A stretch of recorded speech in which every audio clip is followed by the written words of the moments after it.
One of the first few Sonic games that featured a multiverse is Sonic Rush on the DS.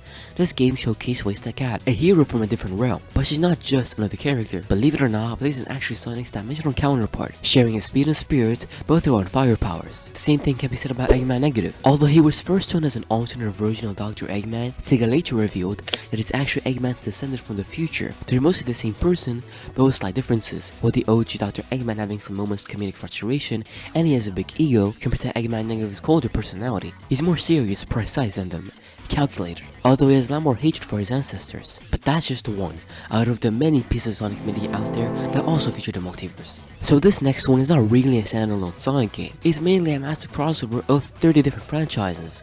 Of course, I'm not talking about Lego Dimensions. This action-adventure game released in 2015 was developed by TT Games, and the cool part about it is that it actually featured a Toys to Life mechanic. Back then, this concept was blowing up everywhere. Like imagining a real-life toy pop-up in-game. This may not seem cool nowadays, but back in 2015, this was mind-blowing. This concept was featured a ton in games like Skylanders, Disney Infinity, Smash Bros, and yes, Lego Dimensions. Now this game also has a story about a guy known as Lord Vortex, who is the main villain of the game, and he wants to destroy reality. So characters from completely different worlds, like Batman, Harry Potter, and even The Simpsons, has a team up to stop him. Lego Dimensions kept on getting post-launch content up until 2017. Because of that, the Sonic portion of this game came out in 2016 to coincide with Sonic's 25th anniversary. It features some classic high-speed gameplay and an open-world hub, where you collect rings in iconic areas like Green Hill Chemical Plant Zone. The main goal is to gather the 7 Chaos Emeralds to transform into Super Sonic and defeat Dr. Eggman alongside Tails and Knuckles. Besides that, you are also able to play some side quests given to you by the other Sonic characters. Moving on to shows, there are a handful of Sonic TV shows out there,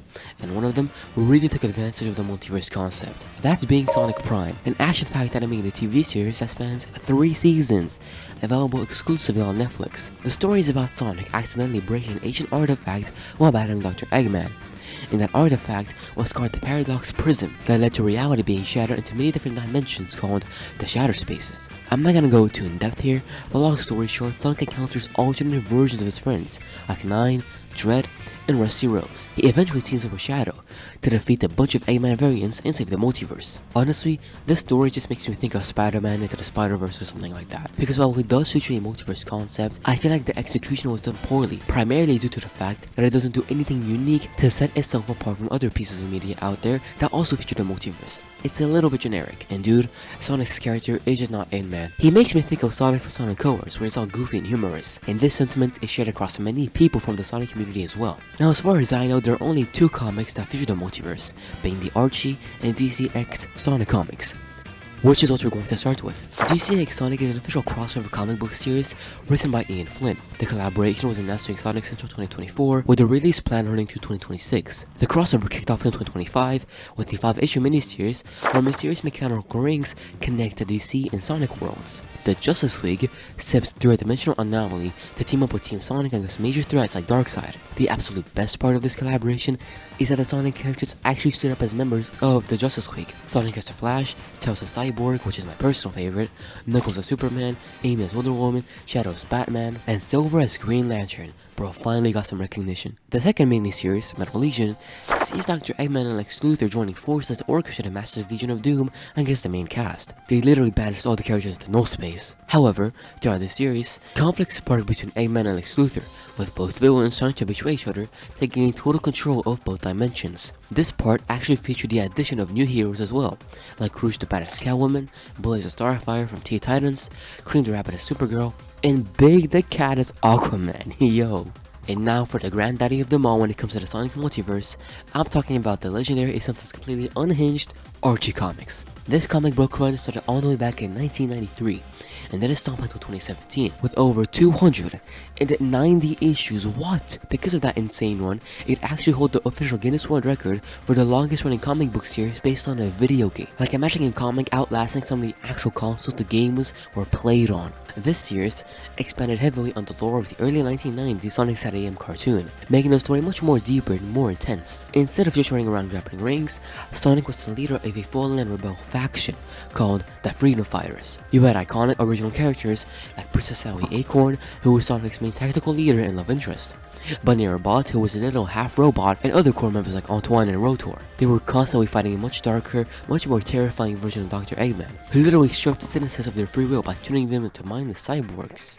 But where the multiverse stuff gets really crazy is the cosmic Interstate and the Zone Cops. In this universe, there are literally thousands of alternate realities, and they're all monitored by an interdimensional police force. And dude, the different versions of Sonic they came up with were wild. You had Cyber Sonic, Night Sonic, and my personal favorite, Scourge the Hedgehog. Scourge was basically an evil version of Sonic from Mobius, which was an alternate dimension where good was evil and evil was good, if that makes sense. He became one of the biggest and most ruthless villains in the entire comics history. They even had massive crossover events that completely shatter reality, like Worlds Collide and Worlds Unite, where Sonic teamed up with Mega Man to stop Dr. Eggman and Dr. Wily from rewriting the entire multiverse with the Genesis Wave. Honestly, the power scaling in this comic was so stupidly broken. It's widely agreed by the fans that Archie Sonic is the single most powerful version of Sonic to ever exist. In his base form alone, he could run across the entire universe in seconds, and then in Super or Ultra forms, he was basically a reality warping god. But sadly, all good things must come to an end, and the way the series wrapped up was just so unfortunate. It literally ended on a massive cliffhanger in December of 2016 with issue 290. It's a bummer we never got a proper conclusion to a 24-year story, but the legacy of the Archie multiverse is something that fans will never forget. Well, it seems that we have gone over so many different pieces of Sonic media that heavily rely on a multiverse concept, huh? I mean, it is great to see the series expand and reach new heights, but still, I do think it is a little overused. Multiverse fatigue is a very common sentiment shared among people from the Sonic community nowadays. Now here is the thing. Just because Sonic is a ton of stories based on the multiverse doesn't mean that he can't cross over without one. If you want to find out about the stupidly yet awesome universe of Sonic collaborations, then click on this video right here. I'll see you there.